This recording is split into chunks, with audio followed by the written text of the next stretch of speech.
오늘 말씀 본문은 요한복음 4장 16절에서 24절입니다. 예수께서 그 여자에게 말씀하셨다. 가서 그대 남편을 불러오시오. 그 여자가 대답하였다. 나에게는 남편이 없습니다. 예수께서 여자에게 말씀하셨다. 남편이 없다고 한 말이 옳습니다. 너에게는 남편이 5이나 있었고 지금 같이 살고 있는 남자도 내 남편이 아니니 바로 말하였습니다. 여자가 말하였다. 선생님, 내가 보니 선생님은 예언자이십니다. 우리 조상은 이 산에서 예배를 드렸는데 선생님네 사람들은 예배드려야 할 곳이 예루살렘에 있다고 합니다. 예수께서 말씀하셨다. 여자여, 내 말을 믿으시오. 그대들이 아버지께 이 산에서 예배를 드려야 한다거나 예루살렘에서 예배를 드려야 한다거나 하지 않을 때가 올 것입니다. 그대들은 그대들이 알지 못하는 것을 예배하고 우리는 우리가 아는 분을 예배합니다. 구원은 유대 사람들에게서 나기 때문입니다. 참되게 예배를 드리는 사람들이 영과 진리로 아버지께 예배를 드릴 때가 올 것입니다. 지금이 바로 그 때입니다. 아버지께서는 이렇게 예배를 드리는 사람들을 찾으십니다. 아멘. 오늘 지난주일에 이어서 요한복음 4장 예수와 사마리아 여인이 우물가에서 만나서 나눈 얘기에 대해서 이야기를 계속하겠습니다. 예수님이 한 개인과 만난 이야기 치고는 이례적으로 굉장히 길고 자세한 얘기라고 말씀드렸습니다. 그것도 유대 사람의 혹은 갈릴리 사람의 입장에서 볼 때는 멸시의 대상이었던 사마리아 사람과 얘기했습니다. 한 걸음 더 나아가서 그 중에서도 가부장사회에서 차별을 받고 멸시를 당했던 여자와 얘기를 나눴습니다. 그러니까 이중의 어떤 차별을 받던 유대 사람이나 갈릴리 사람의 입장에서 보면은 이중의 차별을 받던 사람이었습니다. 사마리아 사람이자 동시에 또 여자였으니까요. 그런 사람과 나눈 대화를 이렇게 길게 남긴 것은 매우 이례적이라는 것은 부인할 수 없는 사실입니다. 중요한 내용이 담겨져 있다는 뜻이죠. 그러고 보니까 이 복음서를 보면은 예수님이 여자들과 이렇게 관계하신 적이, 얘기를 나누거나 어떤 사건이 일어난 적이 여러 번 나옵니다. 여러 번 나와요. 눈에 얼뜻 생각나는 것만 해도 요한복음 8장에 나오는 가늠하다 현장에서 붙잡힌 여자. 사람들이 돌로 때려 죽이려고 그랬는데 죄 없는 사람이 먼저 돌로 치라 하는 말로 사람들을 다 물리쳤죠. 그 다음에 나도 너희를 그냥 벌하지 않을 테니까 다시는 그러지 말고 가라고 그렇게 얘기했죠. 그거 여자입니다. 여자고 또 예수님의 머리에 향유를 부은 여자도 여자였고요. 여자들 얘기들이 여러 번 나옵니다. 그리고 자기 자식이 딸이 아파가지고 그걸 고쳐달라고 예수님께 찾아와가지고 냉대를 받은 사람 있죠. 자녀들이 먹을 것을 개한테 안 주는 거야. 그랬더니 개도 상 밑에 떨어지는 건 주워 먹지 않습니까? 이렇게 얘기하면서 고침을 받은, 치유받은 그것도 여자입니다. 복음서를 보면 이상하게도 여자들이 관련된 얘기들은 다 대체로 해피엔딩입니다. 대체로. 근데 남자들이 관련된 얘기는 남자들이 좀 핀잔을 먹은 경우가 여러 번 있어요. 핀잔을 먹은 경우가 여러 번 있습니다. 부자 청년 얘기도 핀잔을 먹은 경우입니다. 너 가진 거 다 팔아서 가난한 사람들에게 주고 나를 따라오라니까 이 친구가 근심하고 돌아갔어요. 이게 해피엔딩이 아니에요. 그 다음에 이 요한복음 4장의 이야기는 요한복음 3장에 나오는 얘기와 구조가 비슷합니다. 스트럭처가 비슷해요. 니고데모 얘기가 3장에 나오는데 그걸 좀 비교해 보겠습니다. 자, 니고데모는 바리새파 사람이고 유력자예요. 지도자예요. 그 사람이 어떤 권력을 가지고 있었는지는 모르지만 종파로 보면 바리새파 사람이고 그 다음에 지도자라 그랬습니다. 그러니까 높은 사람이에요. 어쨌든 높은 사람인데 이 자가 어디선가 예수님이 말씀하시는 거, 예수님의 언행을 직접 봤거나 아니면 간접적으로 들은 겁니다. 그리고 밤에 찾아왔어요. 예수님을 찾아와가지고 이야기를 합니다. 근데 뭘 질문하러 온 게 아니에요.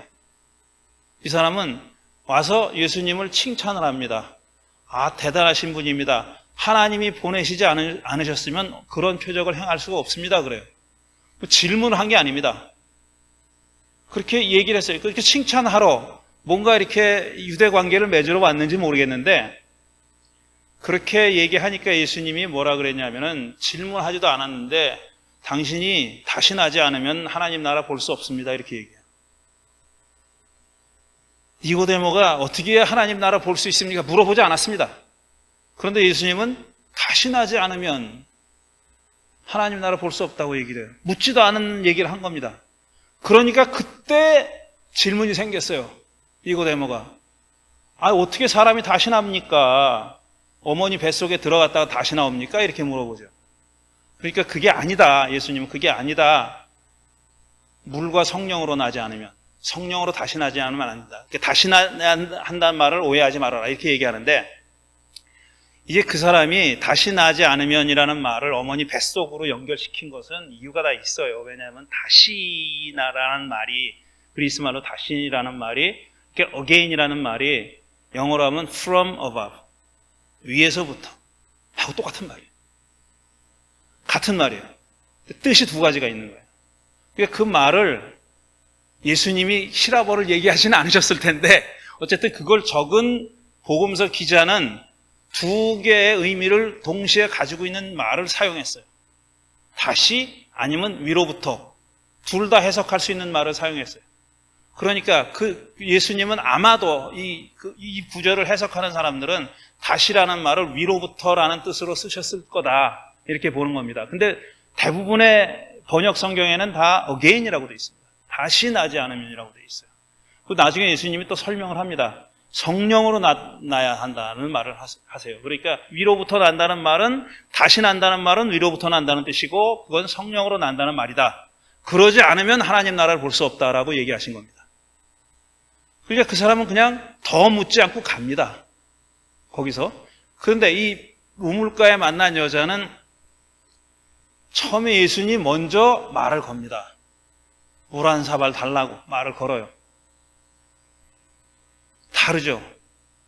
니고데모는 와가지고 칭찬을 하는데 하나님 보내시지 않으면 어떻게 그런 일을 합니까? 이렇게 칭찬하는데 여기서는 먼저 예수님이 사정을 해요. 물 한 모금 달라고. 그래서 그걸 가지고 안병무 선생님이 국어라는 초월자라는 기가 막힌 표현을 한 겁니다. 제가 좋아하는 그 표현을 했고 제가 그대로 갖다 쓴 거죠. 그러니까. 자, 그렇게 되니까 이 여자가, 아니 유대 남자가 왜 사마리아 여자인 나한테 물을 달라고 합니까? 이렇게 물어보죠. 그래서 대화가 시작되는 거예요. 근데 뭐가 똑같냐면은 니고데모도 다시 나야 한다는 말을 무슨 말인지 못 알아들은 겁니다.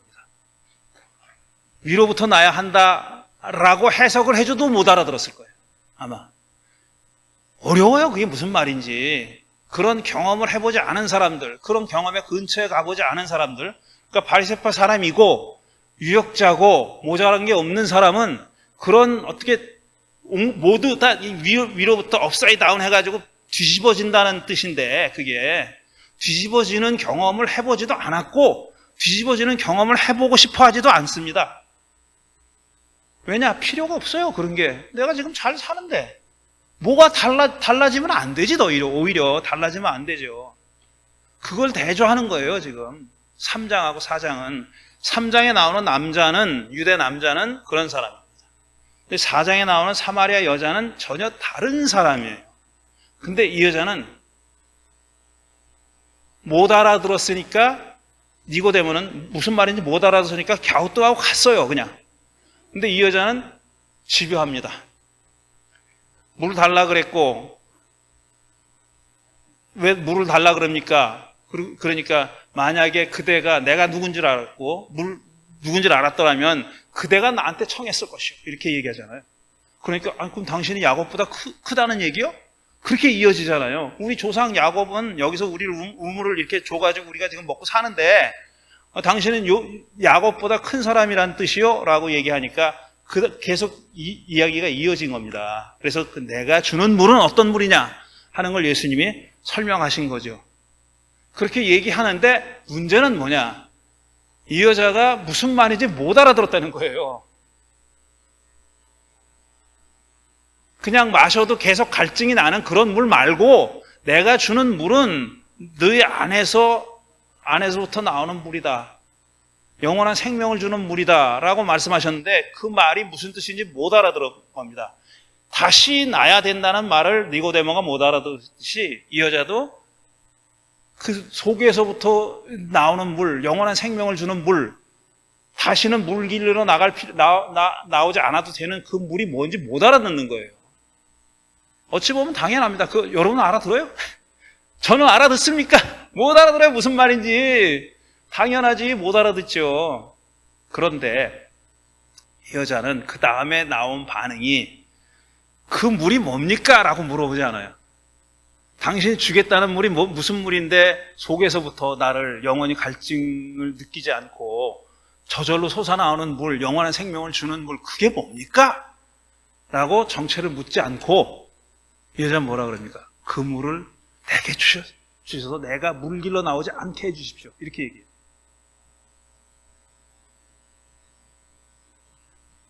이거는 니고데모와 비교하면은 이거는 상당히 다른 처지에 있는 걸 얘기하는 겁니다.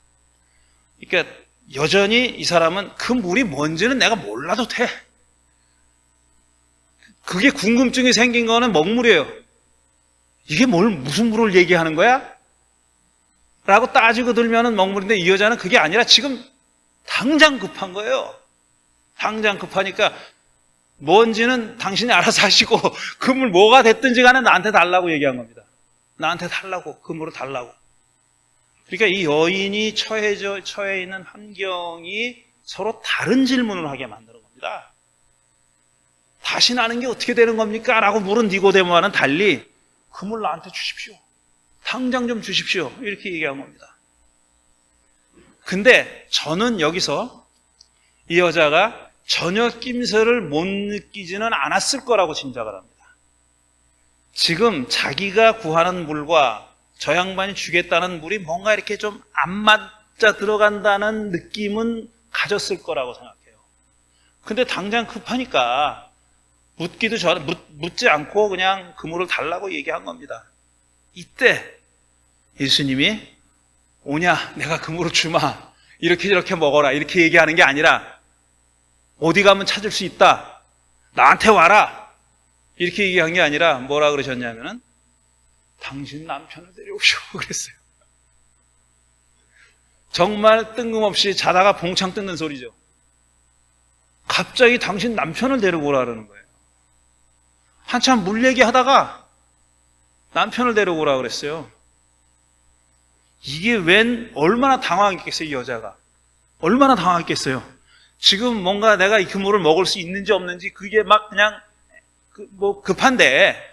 갈급한데 그야말로 갈급한데 느닷없이 남편을 데리고 오라 하니까 얼마나 깜짝 놀랐겠냐고요.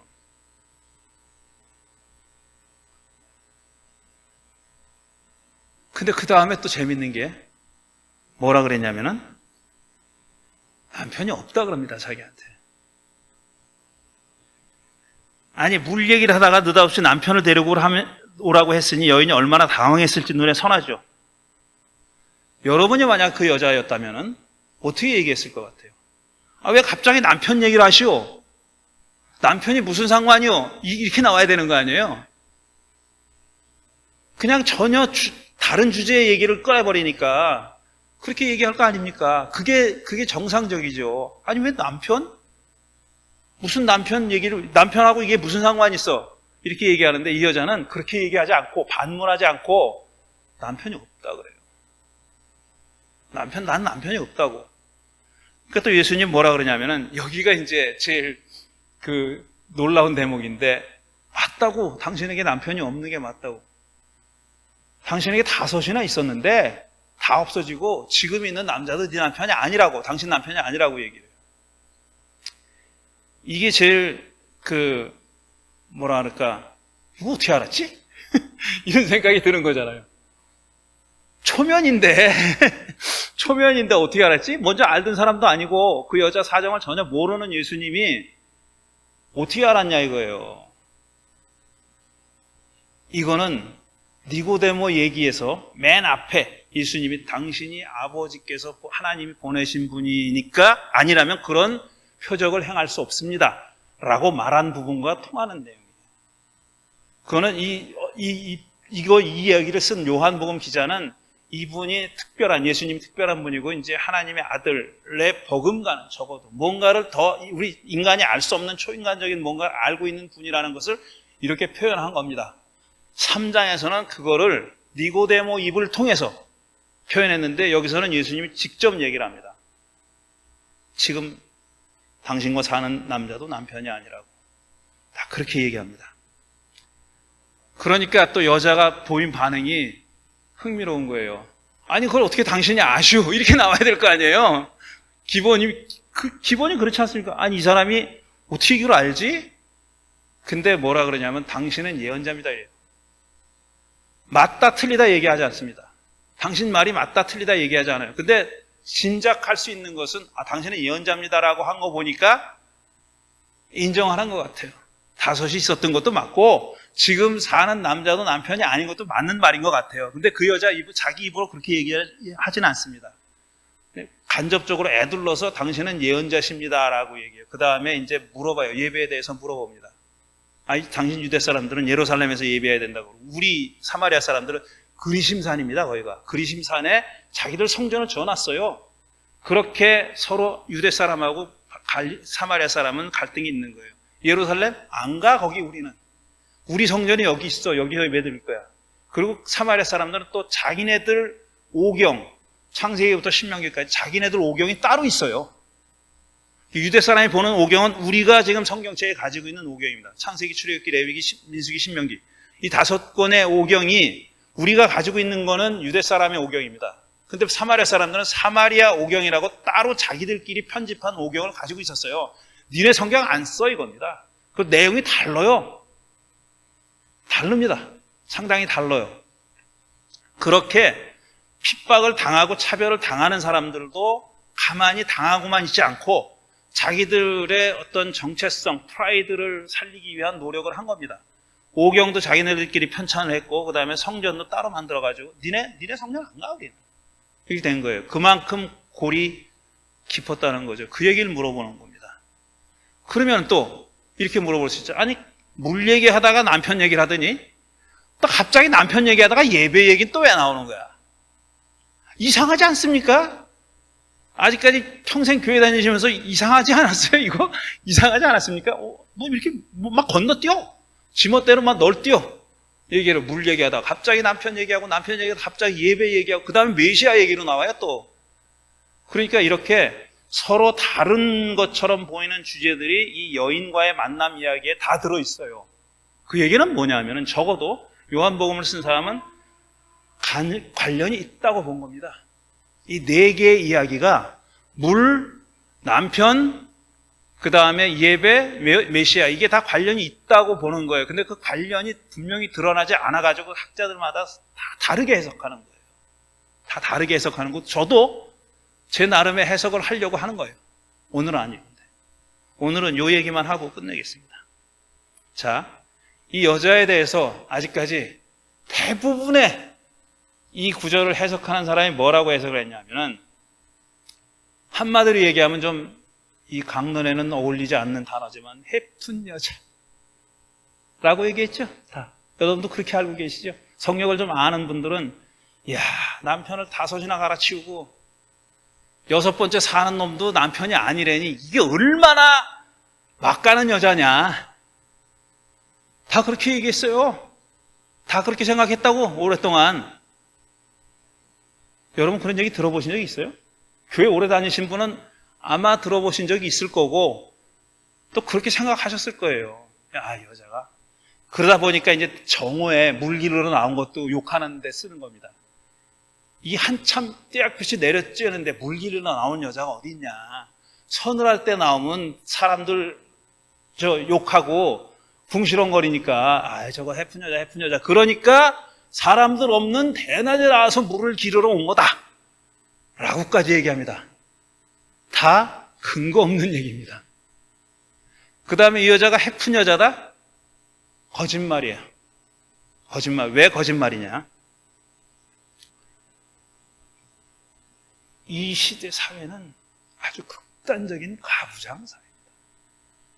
남자가 여자를 갈아치울 수는 있지만 여자가 남자를 가르칠 수는 없어요. 몇 사람 있긴 하지. 한남동 김 박사님 같은 분은 가르칠 수 있어. 돈이 있고 권력이 있는 사람은 가르칠 수 있어요. 이 사회도 예외가 아니에요. 가르칠 수 있어요. 돈 있고 권력이 있으면은, 좋은 집안의 여자라면은 막 가르칠 수 있는 거예요. 왜냐하면 돈이 말하는 거니까. 머니 턱스거든. 그러니까 돈이 말하고 권력이 말하는 거니까. 근데 이 여자를 보세요. 이 여자가 권력 있는 여자예요? 물기르러 나오고 있어요, 지금. 자기가 직접 종 안 시키고 물기르러 나온 여자예요. 그 여자가 무슨 남자를 갈아치웁니까? 이걸 아직까지 남자들이 아무 생각 없이, 깊이 생각 안 하고 이 구절을 그렇게 해석해 온 겁니다. 이름 짠, 이름 고명하신 학자들도 죄다 다 거의 다 이렇게 해석했어요. 이 여자가 왜 어떤 여자냐 하는 거에 대해서 한마디로 해픈 여자다 이렇게 얘기했습니다. 아닙니다. 그러니까 이게 해픈 여자가 예배에 대해서 얘기하는 게 아니에요. 이거는 그런 얘기가 아니에요. 해펐으니까 또 마음속에 영혼에서 어떤 갈망이 반대로 있었을 것이다. 그것도 아니에요. 그것도 소설이에요. 그냥 평범한 사마리아 여자입니다. 이 여자는 평범한 사마리아 여자가 예수님과 1대1로 대화하고 있는 거예요. 그리고 예수님은 그를 온전한 한 인격체로 지금 대하고 있는 거예요. 그러니까 예수님이 잘났다는 얘기가 아니에요. 예수님 평범하다는 얘기 하는 거예요. 내가 지금 평범하다. 단지 그 사회의 가치 기준이나 이 세계관이나 이런 제도에서는 좀 어긋나는 분입니다. 그거에 추종하지 않았던 분인 건 분명해요. 그러니까 사마리아 여자한테 물 달라고 한 거고, 사마리아 여자와 이렇게 진지한 얘기를 신학 토론을 하고 있는 겁니다. 무슨 해픈 여자가 그 생각 싹 지워버리세요. 거짓말이에요. 근데 이게 거짓말이라는 걸 어떻게 알게 됐느냐? 그건 여성들 덕분에 알게 된 거예요. 이거 부인하면은 쫄봅니다. 이거 부인하면은 그런 남자도 아니에요. 여성들이 20세기 말부터 그들이 그전에는 성경의 전문가가 많지 않았어요. 여자들이 죄다 남자들, 그것도 죄다 백인들이 하다가 20세기 후반부터 여자들이 성서를 연구하는 전문가가 됐어요. 근데 그 사람들 눈에 보니까 이게 아직까지 자기들이 배웠던 게 터무니없는 거예요. 아니 무슨 해픈 여자? 아니 그 여자가 그러면 그렇게 뭐 돈이 많고 권력이 많아가지고 남자를 갈아쳤단 말이야? 그런데 물길러와? 이건 상식이잖아요. 말도 안 되는 얘기인 것을 말도 안 된다는 사실을 처음으로 얘기해 준 사람들이 여자분들이에요. 그래서 그럼 이게 다 어떻게 연결되느냐? 그건 또 감질나지만 다음 주로. 어쩔 수가 없습니다. 더 길게 하면은 안 되니까. 자, 오늘 여기까지 하고요. 다음 주에 계속 이 이야기는 이어가겠습니다. 잠시 드린 말씀 생각하면서 다시 한번 생각해 보는 시간 갖겠습니다.